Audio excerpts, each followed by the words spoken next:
Isn't Jesus wonderful? All right, so we had breakfast. We're all fueled up and ready to learn, right? Man, I guess not. Okay. So last week we saw in the letter to Philadelphia was about their path being opened and how the Lord is the one who ultimately opens and closes all pathways, any doors. He does not open a window afterwards. He just may open another door. He will send you. He will make the way open for you. When he does this, it's our responsibility to walk it. It's our responsibility to follow the path he laid out. No one can stop you because he opened the door. So no one can close that door.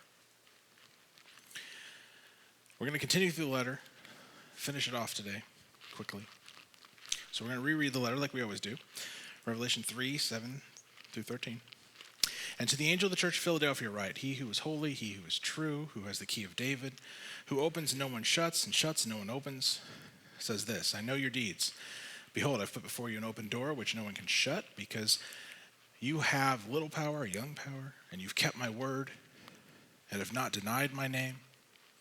Behold, I will cause those who are the synagogue of Satan, who say they are Jews and are not, but lie. I will make them come and bow down at your feet, and make them know that I have loved you, because you've kept my word of my perseverance. I will also keep you from the hour of testing, that hour which is about to come upon the whole world, to test those who dwell on the earth. I am coming quickly. Hold fast to what you have, so no one will take your crown. He who overcomes, I will make him a pillar in the temple of my God, and he will not go out from it any more. And I will write on him the name of my God, and my new name. My new Jerusalem, which comes down from heaven from my God, and my new name. He who has an ear, let him hear what the Spirit says to the churches. So, we'll dive into verse 10. We see he says, you've kept the word of my perseverance. It's a terio. It means carefully guarded its state, ensured it stayed the same. It comes from the root for watch, but it's maintained it, kept it the same. So you have guarded and maintained the state of, would be a more fuller translation. Maintain the state of what? Well, there's the Greek the, definite article, indicating only. So the logos, word, teachings, more specifically. It's actually a collection of teachings, is what it means. Instead of just one individual teaching, it is a whole set. He means you have kept all of my words. You have kept my teaching about whatever. It's not meant as a single word or a single lesson. Teachings or collection of teachings on what? You've kept my teachings on what? The phrase is ego hypomone. It means I, me or my, steadfast or patient waiting. It's interesting. So we put this together. You have guarded and maintained my teachings of waiting for me. You have guarded or maintained the teachings of waiting for my return. It's that doctrine of imminence that we talked about. It's that idea that you have maintained the concept, I'm coming back. You live according to that teaching. I could be back at any moment. You need to be ready for it. You need to live like it's any moment. Not like, well, it probably wouldn't be in my lifetime. We often look derisively, slightly derisively, at how many times people have tried to set a date in history. And all those people are dead or in trouble by now. And, we kind of chuckle or laugh. But each of them has basically kind of done that. They know it could happen at any time. And they're living for it. They were looking for a very specific time, granted. But in some ways, I'd almost rather have that than people who live like it's some future thing that may never happen, like a lot of people do. I want this point. We live in 3.5 dimensions. Okay, so we are third dimensional, but we experience the fourth. The fourth is time. It only goes in one direction for us, as we call forward. But really, you have these two, and every moment you're in is intersecting with time. Only in the moment you're in. So you only experience time right now, now, now, now. You can't go back. You can't go forward. We experience an intersection between time and our dimension in the moment. And once that moment's over, it's gone. We've heard phrases like that, right? We can't go forward. We can't go back because we don't have access to that dimension. It's this moment. We tend to get lost in the moment quite often. We tease people about it sometimes. But we talk about getting lost in the moment. We talk about wanting this moment to last forever and things like this. But we can get stuck wasting every moment waiting for a specific moment too, right? You can get so caught up in what you hope will happen later that you're kind of ineffective at the now. You can worry so much about what you want to happen in the future that you're not improving. You're not growing. Right? When you're younger, you get so caught up in who you're going to marry someday, for instance, or what job you're going to get. When your career comes along, what's going to happen? You get so caught up in that, you don't spend any time now doing what you're supposed to be doing now. We spend a lot of these time intersections daydreaming. And we've lost what's called the doctrine of imminence in our day-to-day thought. The idea that Jesus can return right now. No. Yes. Okay, but how cool would that have been? Seriously. I said it, bam, there it was. Like, oh, wow, lucky. Okay. Your minds would have been blown. Okay. Anyway, he can return at any moment, and we don't know when. He says in the earlier letter, he will not be perceived at all. He will be here and done. He'll be gone. So quickly, your brain couldn't perceive it if it wanted to. Hi.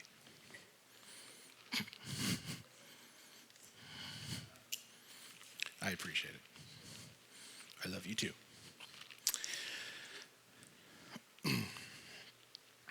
Indicating that he'll enter our dimension and be out. And no one knows when, and no humans will even know. We won't even know until we're already there, until we're already with him. Maintaining our thoughts on that and a little healthy anxiety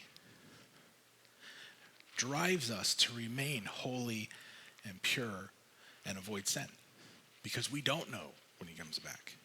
We could be caught doing anything in that moment.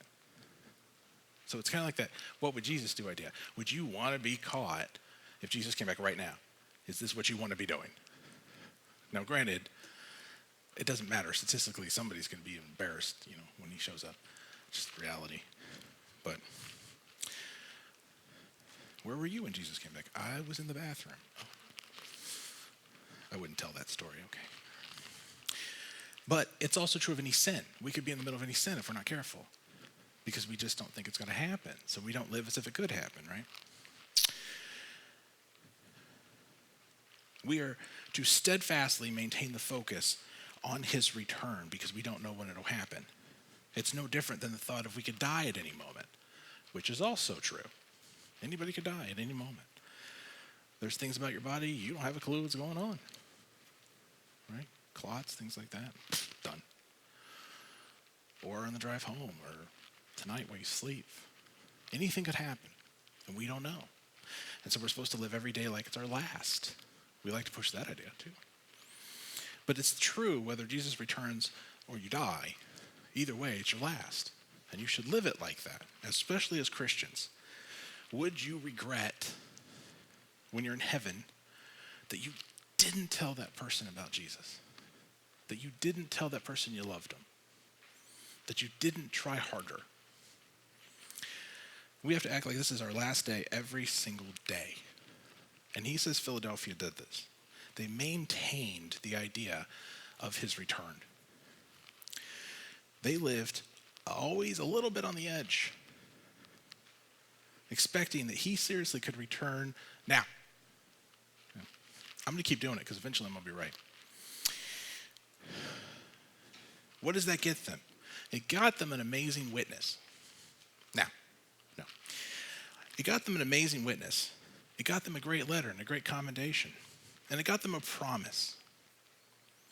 A promise to keep them from the hour of testing for all who live on the earth. This hour of temptation. This is a reference to the tribulation. Some people confuse it because we're promised trials and tribulation. But there's also the great tribulation. And so some people have this idea that they're the same thing. Why would you try to get away from it? We're promised it. No, we're not. This is only used in the English. This is a very specific moment of time. It's actually 3.5 years. It's a 7-year period, but the second 3.5 years is what's referred to, the tribulation. And this time, the time of Jacob's trouble, 3.5 years, it's counted as 3.5 years, it's counted by days, it's counted by months, however you want to render it, the Bible renders it. And this is a specific time it's talking about, this hour of tribulation, this hour of trouble. They are promised that the world will endure it. It specifically states those who dwell on earth. In the Greek, earth dwellers. It's not the regular word for dwell. The regular word for dwell is oikeo. This word is kotiodeo, and it means identified with more than dwell. It means you are known as earth dwellers. Your home is earth. Ladies and gentlemen, where is our home? Heaven. Our home is not here, right? We're waiting to go home. We are not earth dwellers. The Bible does make this distinction in the Greek. These are earth dwellers. These are people whose home is here, their allegiance is here, they are identified with here. They're not interested in anything else. Those are the people promised to endure this. He tells those who overcome will not. By chapter 13 of Revelation, it becomes a moniker for those whose names are not in the book of life. It'll flip them back and forth. Those are the same ones who bow to worship the beast in Revelation. It's like the list of abominations before the Lord that we see Paul give. And we see it a few other times. These are things that identify you. Those sins are not one-time sins. Those sins are, that's who you are. You are one of these things, and they will not make it to heaven because you cannot live a sinful life. You cannot live a life known as this sin. You cannot live a life sin and be a Christian. They conflict. There's a difference between, oops, I messed up, and I choose this sin, I'm going to walk this sin, I'm going to live this sin, I don't want to be indifferent. God says it's okay for me to live this way. No, he doesn't.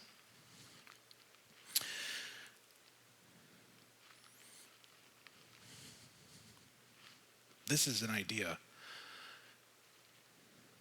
wasted on the young a bit, that we need to start acting like his return is any time.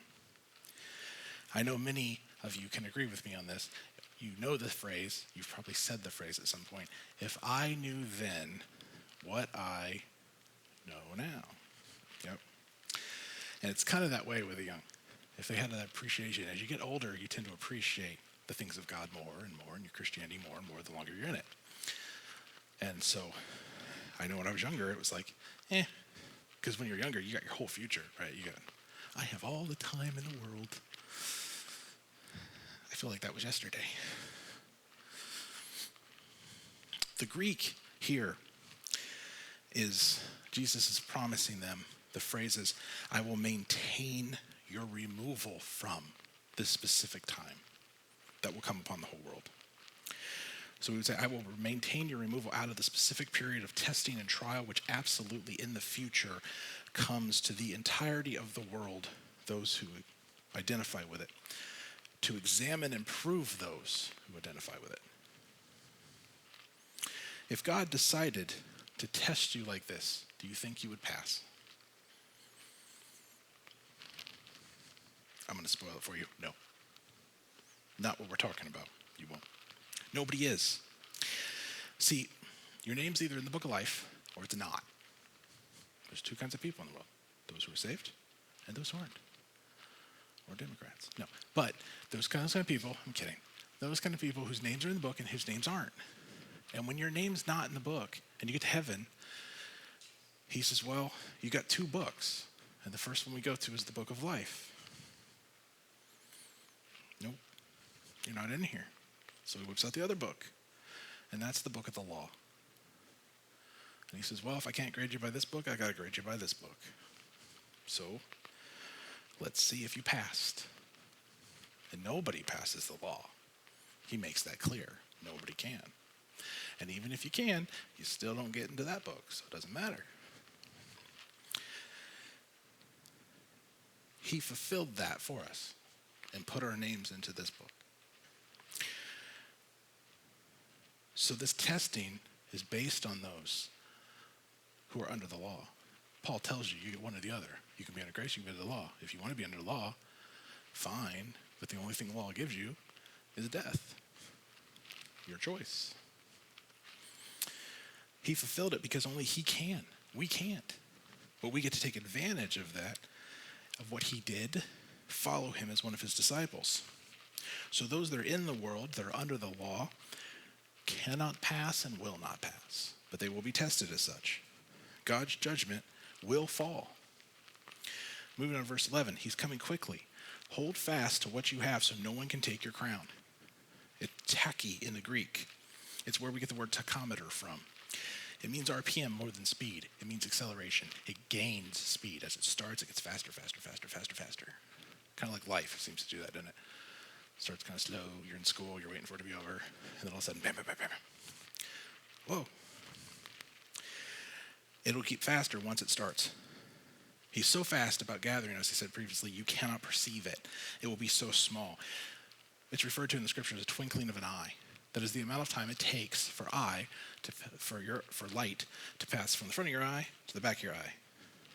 That is 1/10 of a second, or 100,000 femtoseconds, which is hold on. Yeah, you don't want to know. 0.00000000001 of a second. He appears that quickly, grabs us, leaves. That's really fast. So how do we ensure that we get there if we don't know it's coming? We don't know it's going to happen. It's too fast, right? We have to be overcomers. We have to be saved. Okay. Then he instructs us to hold fast, or krateo. It means power over or mastery of in the Greek. Mastery over what? Power and control over what? What we have echoed, which works both ways because we kept the word. What we've claimed, taken a hold of, and made our own. That title, our lives as Christians. What we've stated and then integrated into ourselves. What we claim to be Christians. We have to master and absorb that into us. We have to be it. There is no separation between us and our Christianity. There is no time where we are not Christians. You think, well, I'm always a Christian. Do you act like it? Do you live like it? We should eat, sleep, and breathe. Never breaking, never pretending, never having to force the Christian thing. Never having to do it for show because I just don't feel like being saved today. It can be really hard in retail, let me tell you. You get those customers and you're like, you're testing my grace, I'm telling you. When this is the case, though, no power can grab a hold and violently separate you, the Greek, from your Stephanos. My namesake, Stephanos. It's the Greek, it means crown. It's technically a crown of achievement to the Greek. It's a laurel wreath that was awarded to those who won the games. In Rome, they were associated with battle as much as they were associated with the games. It was an achievement. It didn't always come with rank. It didn't always come with power. But it was a badge. I went to New York and all I got was this stupid t-shirt, that kind of thing. Like, it doesn't mean you get anything out of it, but you get to claim it. This crown is awarded to those who win. Paul talks about it in 1 Corinthians 9:25. He calls it the imperishable crown or wreath. He refers to one as the crown of righteousness in 2 Timothy 4:8. In 1 Thessalonians 2:19, he calls those who are Christians there his crown of exaltation. They are his badge, his mark of glory. James speaks about the Stephanos of life in James 1:12. Peter talks about the Stephanos of glory in 1 Peter 5:4.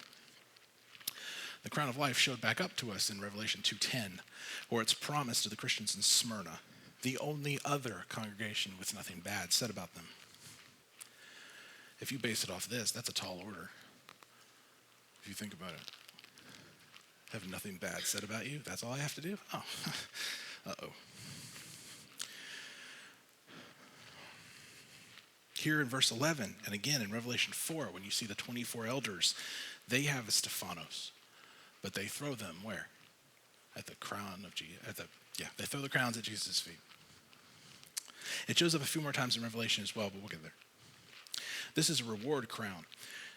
We earn it through our works done in Jesus, in his name, by his power, not of ourselves. This is not something we achieve of our own will and our own power in his name. This is something we do through him. And because of him, that's why we throw it right back, because we didn't do it. That's our mindset. He did it all. See, they already have the crown. They have to hold it. They have earned it already, but they can't lose it by stopping their works. This is where some confusion lies with the salvation thing. Because crowns can be lost. Rewards can be lost. Salvation, no. Crowns, yes.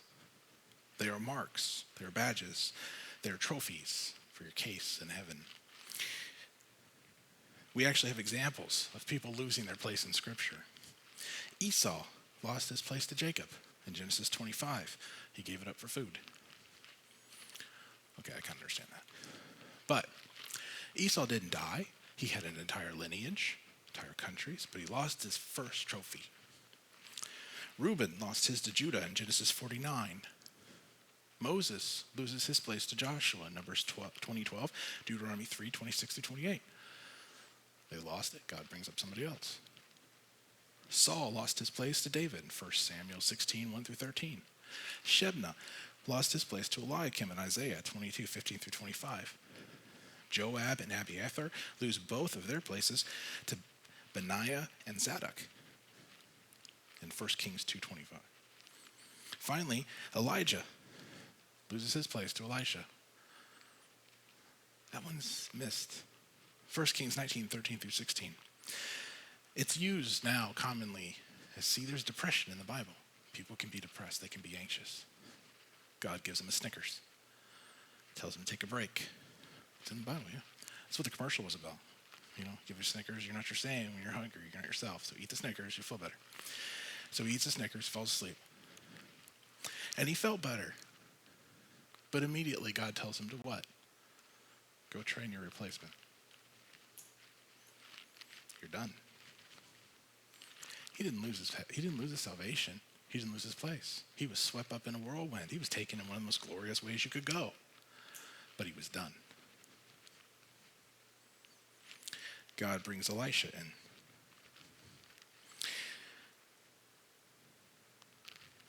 We have to hold fast to what we have.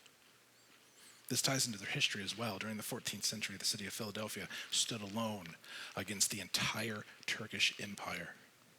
See, they were free. They were a self-governing Christian city in the midst of Turkish land. They were besieged not once but twice and put to the verge of starvation by a much stronger army. And they had to defend themselves, and they resisted to the end. They held until 1379 to 1390 when they finally succumbed to a combined force of the Turkish and Byzantine empires. That's a lot of might to hold against. Until then, Philadelphia had held fast. They would not surrender. Today, there are a few Christians there, but they remain underground, as one must do generally in Islamic countries. That's what I Am In is all about. It doesn't stop there, though. Jesus continues in verse 12, those who overcome will be pillars in the house of my God. And this could open up an entire conversation about the temple which we'll get to at some point, but there's no time now. There's extra meaning to this phrase. But there are several ways we can use this phrase. What does a pillar represent? As we go through these cities and I show you these images of what's left of the cities, what do you always see? Pillars. Everything else has fallen. What hasn't? Pillars. You always see pillars. Pillars are a symbol of strength. Pillars stand. Sometimes rows of pillars are still there. Seats are covered up. Buildings are gone. They're buried. There's a pillar. For no reason. There's just random pillars sitting out in a field somewhere. Did you know, when I worked at Walmart, super Walmarts are actually built as shelters? If you knew this. If you're at a Walmart, it can survive earthquakes and tornadoes. They're designed that way. Those pillars are a lot stronger than they look. There's main supports throughout. And they have a designated area where they take everybody in one of those situations. But it will hold. After Samson proved he didn't really care about his role and the promise his parents made for him, he broke his vow. He was defeated. He was blinded. He was humiliated. He was mocked. And he was led into a huge celebration in front of the Philistines to be embarrassed. Where did he get put? Where did he ask to be put? Between pillars. The two main support pillars. The pillars that held up everything. He had asked and pleaded and prayed for God to give him another chance, and God did. He returned his strength once more, and he pushed those pillars over, and the entire temple of Dagon fell, killing all the Philistines there. He did exactly what God promised his parents he would do. War against the Philistines. Defeat Philistines. He never promised them he'd wipe them all out. He never said he'd end it all. And he didn't. Pillars support the building. They can be built on their own. Some are decorative. Some are outside buildings. Pillars can be normal, boring poles, or they can be ornately engraved, carved to resemble a person. We have their etchings in it. That's common in history. We will be made pillars of God's temple. We will show when we live our life that we were part of building this building. We're part of sustaining the kingdom. We were part and honored for that. We were symbols of strength. Isn't that cool? Symbols of endurance. You'll be honored like that someday. I don't know about you. I don't see myself that way. I know myself too well. I know my struggles. Maybe you're like me. You can't imagine yourself like that. Engraved on a pillar, all your own in God's temple. That's quite an honor. One thing that's true about each of these letters, though, none of them expected it. Not only did they not expect a letter from Jesus, I mean, who would? But they didn't expect what he said. They thought of themselves as great, and he says, you're not. You think of yourself as small and weak, and I see you as the greatest. Every one of them, he countered their thoughts. When we focus on our accomplishments and everything we've done, we've already learned what he says. He says, I don't know you. You claim to be mine, but we've never met. You're focused on what you do, how you do it, your way. You've never once worked with me. That's a scary thought. Lastly, we see he will write his name on us. This might be a problem for certain people who don't like tattoos. I know growing up around Baptists, like that was, no. Going to hell, you got a tattoo. Because of Leviticus 19:28, it says, you shall not make any cuts in your body for the dead, nor make any tattoo marks on yourselves. I am the Lord. Notice it specifies the dead and its cuts that are made. The translation's a little wonky. The word doesn't even say dead. The word is nefesh. It means soul, living person. It can mean death if it is qualified as such in the grammar, but here it is not. There are no qualifying words. So as much as people have tried to make it fit, it actually is left fairly ambiguous in the Hebrew. Do not make on yourself a mark or a cut, because that was common in their culture. They had what was called a death cult of sorts. Many Canaanites did this. They believed in the spirits, or what they call the Repha, what we call the demons. They believed they were a source of power. They would talk to them. They believed they could commune with them. Babylonians had what was called a table of kings, which were the Repha demons. And they told them that they were ancient kings who used to rule. And the Babylonians believed that if you did really, really well as a king, you would someday be elevated up there and get to sit at this table if you were an awesome king. And they would give you power and wisdom. But these death cults would do things like make marks on themselves for every spirit. And they still do that today in some places. Every spirit they have in them, they make a mark. Some people are covered in marks, head to toe.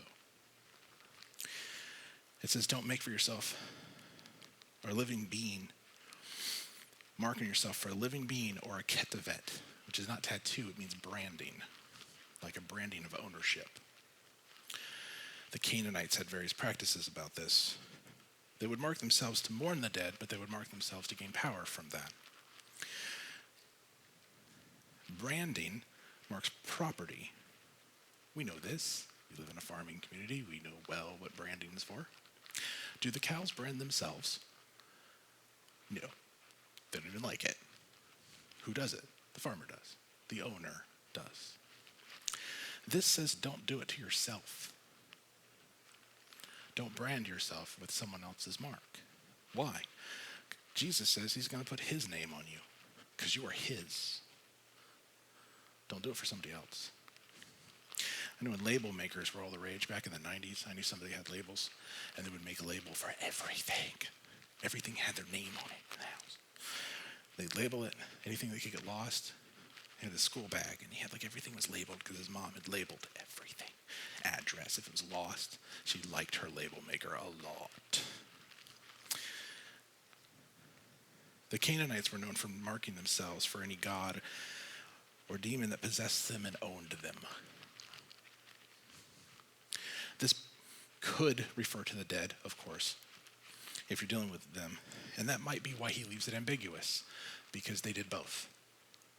It's not necessarily dead. It could be the dead, but it can be living too. Almost every single translator, Hebrew scholar, and rabbi would agree that that's what it's referring to. So, in that context, he's actually instructing them not to have any other master or try to gain power from anybody else because you're his. He is that. He is your master. He is your source. Remember, Jesus even tells them, call no man your master, your father, your teacher, except God in heaven. You'll find that none of these concepts are individual. They carry through the Bible. He has his own label maker. And he gets to print one out for each of you. Put it on his legs. I don't know, the tattoo sounds cooler, but the label. He owns us. And this is why submission to him is a necessity and not an option. This is akin to his comments about bringing us under his wings, gathering together. See, in modern culture, that can be seen as a bad thing, but God owned them, the Israelites. He owned them. He bought them. He says that. I paid the price for you. You're mine. He does that with us too. He paid the price, right? His blood bought us. So as we close, God's judgment will fall, as we said. Those who overcome, those who are saved and made more than overcomers through Jesus, get to sidestep this judgment. We're marked, we're labeled, we're bought, we're paid for. We have to understand that. We have to live that way. We have to live like, God, you do it all. I don't do anything. I'm not capable of anything. We'll get more into this in the next letter as well, but some people think the rapture is foolishness. Like I said, they think we're trying to sidestep this judgment of God. And to that I say, duh. I don't know about any of you, but I don't want to be judged by God. That's kind of the whole point of salvation, is that we're not to be judged for sin. That's the idea. They're promised trials. And we are promised trials. Our life isn't easier, but that's the whole point. I've heard people call us escapists because you believe in the rapture. You want to escape. Yeah, I do. Was Noah an escapist because he didn't want to drown in the flood? I mean, that's what it was, judgment by God. Was David weak for wanting to avoid judgments from his sin? No, he's human. Nobody wants judged. Nobody wants punished. Why would Jesus warn us about the events and warn us to avoid them if we couldn't avoid them and if that was a bad thing?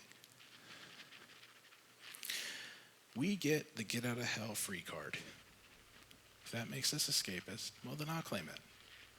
Because I don't know about you, but I'm not interested in proving the hair on my chest by staying and watching people get judged. Because I don't want to be part of that group. This is a good thing. This is a blessing. God knows we can't take hell. It wasn't made for us. It was made for angels, the ones that sinned. Now, let me tell you, if it's torture for a 10-dimensional being, how well do you think you'll fare? Thanks to Jesus, we don't deserve the punishment because his blood makes sure of that. That's the point. Because the people who get this judgment go to hell. They're the only ones left. They're judged, and their end is the lake of fire. I don't want to be in that group. This is the hardest time that will ever come upon the entire earth, what we read in Revelation. It's a different event in Scripture. It's clearly treated as such, even in the English. This is a great comfort. Our reward is escape. Our reward is a blessing that we get to share with the world. This is why Jesus came. This is what we're sharing with you. There's a way out. This is what he died for. And the best part is his work cannot be undone. So we get to live with the security knowing that we have an open door that leads to heaven, and we cannot lose it. It cannot be undone. No one can block it. Jesus will come from his own.